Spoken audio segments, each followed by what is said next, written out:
তাহলে একটা আমরা কিসের মাধ্যমে জানতে পারবো? হ্যাঁ, তো জিয়ারতের ব্যাপারে যেটা বলতেছিলাম, এটা ব্যক্তিকেও জিয়ারতকারীকেও উপকৃত করে, জিয়ারতকৃতকেও উপকৃত করে, দোনোজন উপকার হয়। ঠিক আছে? কারণ তুমি বলে গিয়ে যে ওখানে কোরআন তেলাওয়াত করতেছো, সূরা করতেছো, একটা ইবাদতে ছিল না, ওটা সওয়াবও পাচ্ছ। আবার ওইদিকে ইসালে সওয়াব হচ্ছে। আল্লাহ রসুল বলেন, ইদা মাতাল ইনসানু ইন কাতা আনহু আমালুহু, মানুষ যখন মারা যায় তার সকল আমল বাদ হয়ে যায়, তবে ইল্লা মিন সালাসিন, 3 ধরনের আমল বাকি থাকে। একটা হচ্ছে সদকাতুন জারিয়া, সদকায়ে জারিয়া। আর একটা হচ্ছে ইলমুন ইয়ানতাফিউ বিহি, এমন জ্ঞান যার মাধ্যমে মানুষ উপকৃত হয়। ঠিক আছে? হ্যাঁ, ধরো আদি হয় তোমার পরে তোমার আরেকজনে পড়াইলে এগিয়ে আসতে ওয়াইফাই, বুঝছো না? এভাবে আর উস্তাদরা ফার।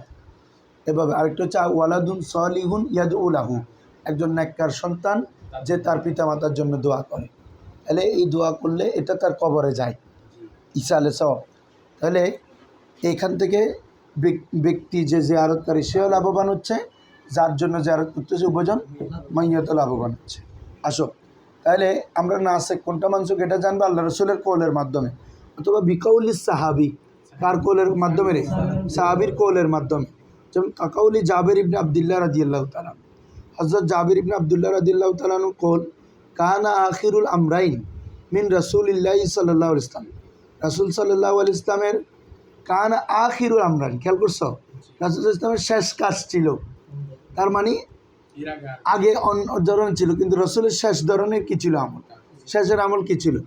তরকুল উজু মিম্মা মাসাতিন নার, এই আজকে যেটা বলছি, তরকুল উজু, অজুকে ছেড়ে দিয়েছেন, মিম্মা মাসাতিন নার, আগুনকে স্পর্শ করেছে এমন কোনো কিছু খাওয়ার পর আল্লাহ রসুল কি অজু ছেড়ে দিয়েছেন। তো এটা আল্লাহ রসুল কি আমল ছিল? শেষ আমল। আখিরুল আমরাইন বলতেছে না, 2 আমরের শেষ আমল। কারণ আগে আল্লাহ রসুল দেখা গেছে অজু করেছেন এক সময়, আবার শেষ আমর হচ্ছে অজু করেন নাই, তাহলে কোনটা? হ্যাঁ, তার মানে এখন যেটা করেন না এটা হচ্ছে নাসেক, আর যেটা করেছেন ওটা হচ্ছে মানসুখ। তাহলে এটা কাদের কথা দ্বারা বুঝতেছি? সাহাবায়ে কেরামের কথা দ্বারা, যে আখিরুল আমরাইন, হ্যাঁ, 2 বিষয়ের শেষ বিষয় হচ্ছে মিন রাসূলুল্লাহ সাল্লাল্লাহু আলাইহি ওয়াসাল্লাম, রাসূল ইসলামের তারকুল উজু, উজুকে ছেড়ে দেওয়া, মিম্মা মাসাতিন নার, আগুন যা কি করেছে, স্পর্শ করেছে এমন কিছু খাওয়ার পরে উজু ছেড়ে দেওয়া, এটা হচ্ছে আল্লাহ রাসূলের শেষ আমল। আখরাজা আসহাবুস সুনান, এটা সুনান গ্রন্থের ইমামরা কি করেছেন? রেওয়ায়াত করেছেন। আরেকটা হচ্ছে 2 নম্বর। 3 নম্বর হচ্ছে বাবা বিমারিফাতি তারিখ, ইতিহাস জানার মাধ্যমে। কি জানার মাধ্যমে? হাদিসে সাদ্দাদ ইবনে আউস, সাদ্দাদ ইবনে আউস, সাদ্দাদ ইবনে আউসের হাদিস, যে আফতার আল হাজিম ওয়াল মাহজুম, আফতার আল হাজিম, যে সিঙ্গা লাগায়, যাকে লাগানো হয় দোনোজনের রোজা ভেঙে যায়।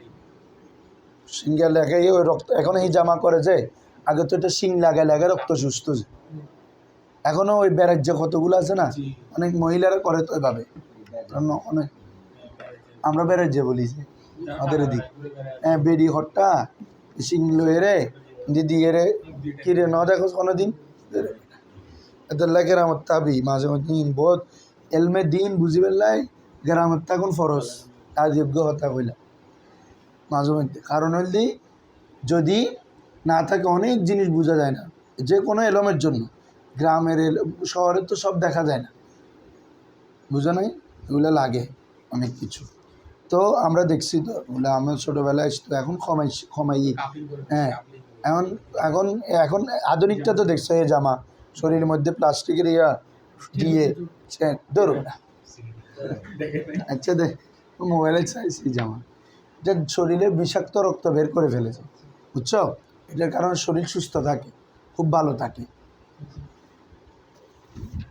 মাথা ব্যথা হইলে করে, শরীরের ব্যথা হইলে হিজামা করে, শরীর ব্যথা গা ব্যথা হইলে হিজামা করিব, তারপর ব্যথা কমে যায়।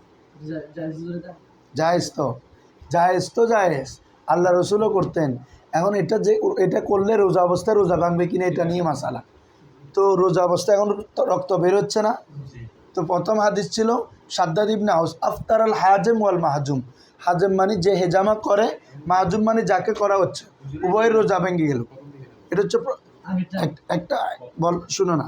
এরপর নুসিখা, এই হাদিসটা নসখ করা হয়েছে বিহাদিস ইবনে আব্বাস, আব্দুল্লাহ ইবনে আব্বাসের হাদিস দ্বারা, যে আন্না নবী সাল্লাল্লাহু আলাইহি ওয়াসাল্লাম ইহতাজামা, আল্লাহ রাসূল সাল্লাল্লাহু আলাইহি ওয়াসাল্লাম হিজামা করেছেন, ওয়া হুয়া মুহরিমুন সাইমুন, এমত অবস্থায় তিনি মুহরিম ছিলেন, রোজাদার ছিলেন।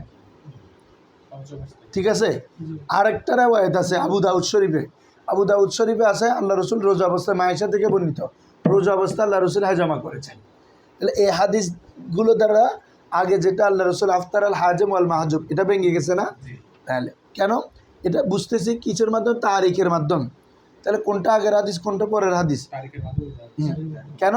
হদে দ্বিতীয় হাদিস যেটা আল্লাহ রসুল হেজামা করেছেন, তবে তিনি মুহরিম। তার মানে মুহরিম মানি যে কোনো হয়তো হজ্জাতুল বিদার মধ্যে হবে অথবা ফতে মক্কার সময় হবে। ঠিক আছে। তাহলে আগের যেটা এটা হচ্ছে শেষ সময়ের, কারণ হজ্জে বিদা হচ্ছে আল্লাহ রসুলের মৃত্যুর 80 দিন, ইন্তেকালের 80 দিন আগে বলছে, বুঝছো? 10ম হিজরিতে।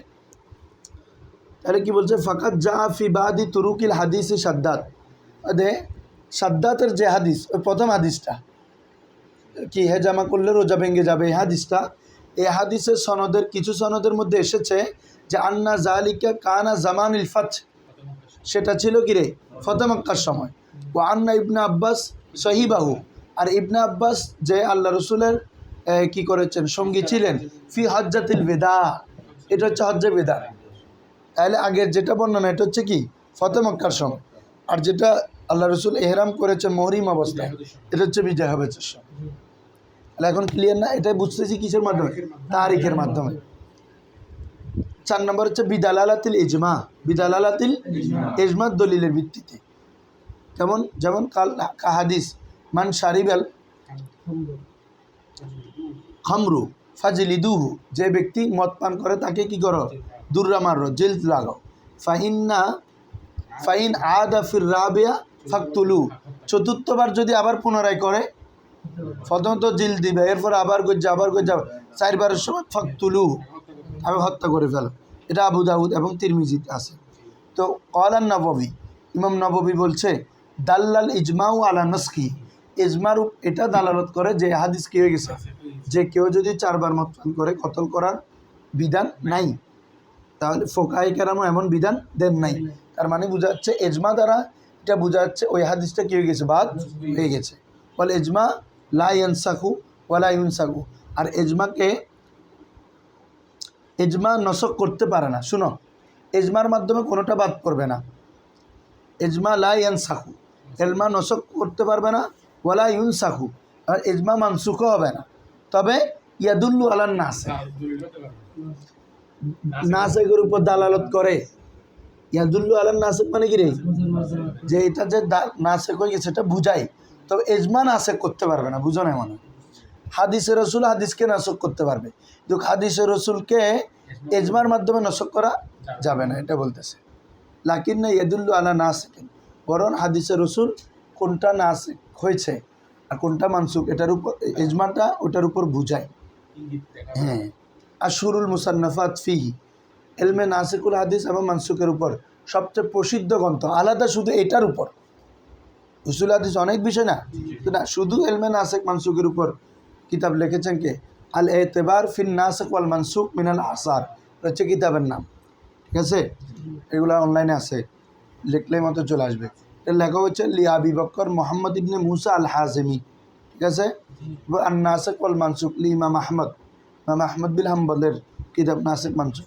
3 নম্বর তাজরিদুল আহাদিসিল মানসুখা লি ইবনে জৌজি, ইমাম ইবনে জৌজির লিখিত কিতাব তাজরিদুল আহাদিসিল মানসুখা। ঠিক আছে, এই যাক আমরা একটা শেষ করতে পারলাম, এটা বড়।